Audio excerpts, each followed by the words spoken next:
जय हिंद। इस वीडियो को आप ज़रूर शुरुआत से लेकर एक बार अंत तक ज़रूर देख लें, क्योंकि यहाँ पर 3 हमारे जो नए क्रिमिनल लॉ आ गए हैं, आईपीसी, सीआरपीसी और एविडेंस एक्ट बदल गए हैं। उनकी जगह पर भारतीय न्याय संहिता आई है। ठीक है, तो इस वीडियो को आप शुरू से लेकर अंत तक ज़रूर देख लें, इससे आपको काफ़ी जानकारी मिल जाएगी। ठीक है, तो हम बात करते हैं इसके पहले पॉइंट की। तो पहला पॉइंट है यहाँ पर, अगर हम बात करें कि 3 नए क्रिमिनल लॉ कौन कौन से हमारे हैं, 3 नए क्रिमिनल लॉ कौन कौन से, उसको हम अच्छे से समझते हैं। ठीक है, कितना बदला हुआ है, कितना जाएगा इसका कानून, वो इसकी वीडियो के माध्यम से आपको पता चलने वाला है। अगर हम बात करें 1 जुलाई 2024, डेट याद रखना है आपको हमेशा। 1 जुलाई 2024 से रात 12 बजे से संपूर्ण देश में यह लागू हो गए हैं। ठीक है, पहली बात, कब से? 1 जुलाई 2024 से, और रात 12 बजे से संपूर्ण देश में लागू हो गए हैं। संसद से इसको पारित किया गया था कब?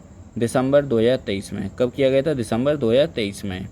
और राष्ट्रपति ने इस पर हस्ताक्षर कर दिए थे 25 दिसंबर 2023 को। कब कर दिए थे राष्ट्रपति ने साइन इस पर? 25 दिसंबर 2023 को। आई होप इतना समझ गए होंगे। अगर हम बात करें थोड़ा सा पुराने इस पैटर्न की हम बात करते हैं, तो पहले यहाँ पे लिखा है 1860 में, पहला पॉइंट लिखा है 1860 में आईपीसी की जगह अब भारतीय न्याय संहिता आ गई 2023। आईपीसी 1860 की जगह पे क्या आ गई है? भारतीय न्याय संहिता 2023। नेक्स्ट है, दूसरे नंबर पर है 1898 में सीआरपीसी था की जगह अब क्या आ गया? भारतीय नागरिक सुरक्षा संहिता 2023। ठीक है, कौन कौन सी आ गई है? नाम क्या है? भारतीय नागरिक सुरक्षा 2023। अगला देखते हैं तीसरे नंबर पे क्या था। तो 1872 में बनी इंडियन एविडेंस एक्ट या कोड को की जगह अब क्या आ गया है? तो अब इसको कहते हैं भारतीय साक्ष्य संहिता 2023। क्या कहते हैं? भारतीय साक्ष्य संहिता 2023।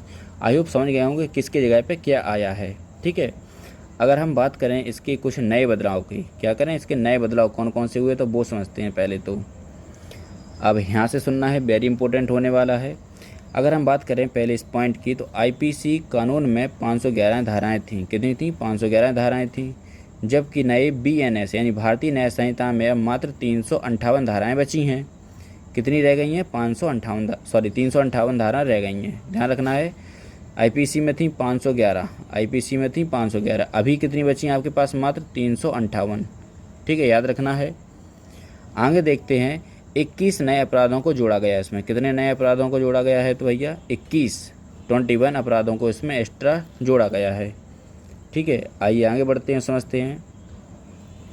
अब बात करें सीआरपीसी में 484 धाराएं थीं, जबकि बीएनएसएस में अब 331 धाराएं हो गई। इसमें धाराएं कुछ बढ़ाई गई हैं। ठीक है, नए कानून में सीआरपीसी की 170 धाराओं को बदला गया तथा 9 नई धाराएं जोड़ी गई हैं। ठीक है, 170 बदल दी गई हैं और 9 नई धाराएं जोड़ दी गई हैं। ठीक है, आगे समझते हैं।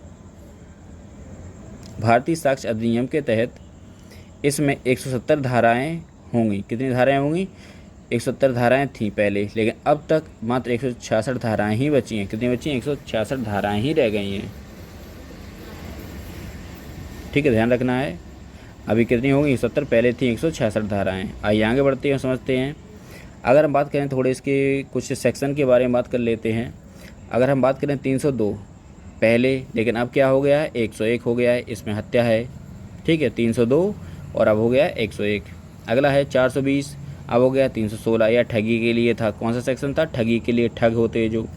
अगला था 307 पहले, और अब क्या होगा? 109, हत्या का प्रयास यानी अटेम्प्ट टू मर्डर हमारे किस में आ गया है? 109 में आ गया है। पहले था 307 में, अब आ गया है 376 पहले, और अब हो गया 63, जो दुष्कर्म के लिए, रेप के लिए था जो। ठीक है, वो हो गया है 63। आइए आगे बढ़ते हैं, इसके कुछ और अन्य पॉइंट को समझते हैं। मुख्य बदलाव क्या हुआ है उसको समझते हैं अब। ठीक है, अगर हम बात करें बीएनएस में, भारतीय न्याय संहिता में 20 नए प्लस एक होल्ड अपराध जोड़े गए, यानी होल्ड पे रखा है, वो कभी भी जोड़ सकते हैं। पहला पॉइंट हो गया। दूसरा है ऑर्गेनाइज्ड क्राइम पर सजा प्रावधान होगा अब। ठीक है, दूसरा है कि डॉक्यूमेंट में इलेक्ट्रॉनिक और डिजिटल रिकॉर्ड शामिल किया गया है। इलेक्ट्रॉनिक दस्तावेज होता है उसको अच्छे तरीके से शामिल किया गया है। नेक्स्ट है ट्रायल कोर्ट को हर फैसला अधिकतम 3 साल में देना होगा। ठीक है, 5 करोड़ केस पेंडिंग है, इससे 4.44 करोड़ केस ट्रायल कोर्ट में हैं। ठीक है, तो इतने सारे को हमारे केस क्या है? पेंडिंग रह गए हैं इसी वजह से। आगे देखते हैं, दया याचिका अब दोषी ही कर सकता है, कोई एनजीओ नहीं कर सकता। जो दया याचिका जो राष्ट्रपति से लगाई जाती है, गुहार क्षमादान की होती है, तमाम प्रकार की इसमें याचिकाएं होती हैं, तो अब कोई एनजीओ नहीं करेगा, उसे अब कौन करेगा, जो दोषी होगा वही करेगा। ठीक है, आगे देखते हैं, फैसले के 7 दिन के भीतर, कब से, फैसले के 7 दिन के भीतर सज़ा सुनानी होगी। ठीक है, वेरी इंपॉर्टेंट हो गया ये। तो अब रेप केस धारा 375 376 थी, अब कितनी हो गई है, 63 और 69 हो गई है। अगला है हत्या की कोशिश और हत्या की धाराएं 307 और 302 थी, अब हो गई है आपकी 109 और 101 हो गई है। ठीक है, आगे देखते हैं, मॉब लिविंग कानून में फांसी की सज़ा होगी।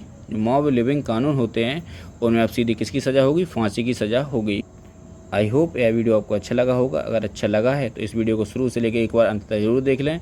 आपको जो मुख्य बदलाव हुए हैं वो आप इस वीडियो के माध्यम से जान जाएंगे। Thank you. जय हिंद।